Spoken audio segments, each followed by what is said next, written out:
बहुत समय पहले की बात है। एक कुएं में कई मेंढक रहते थे। उनका राजा था गंगराज। गंगराज बहुत झगड़ालू और घमंडी स्वभाव का था।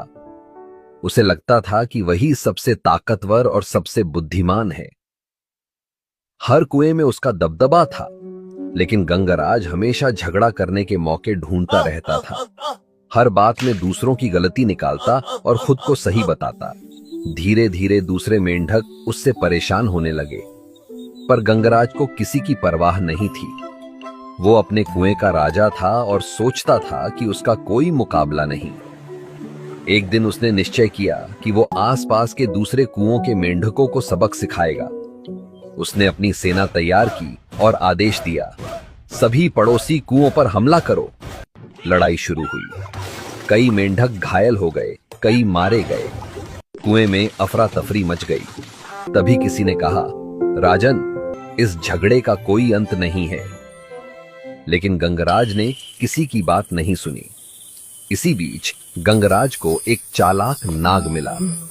नाग बोला, राजन, मैं तुम्हारी मदद कर सकता हूं। तुम्हारे दुश्मनों को खत्म कर दूंगा। गंगराज ने बिना सोचे समझे कहा, ठीक है, मेरे दुश्मनों को खा जाओ। नाग ने वही किया। वो हर दिन कुएं में जाकर एक एक कर मेंढकों को खाने लगा। पहले दुश्मन मरे, फिर उनके दोस्त, और धीरे धीरे गंगराज के अपने साथी भी गायब हो गए। अब कुएं में सिर्फ गंगराज और नाग बचे थे। गंगराज डर गया और बोला, नागदेव, अब बस करो, सब खत्म हो गए। नाग हंस पड़ा और बोला, नहीं गंगराज, अभी एक मेंढक बाकी है। गंगराज ने कांपते हुए पूछा, कौन?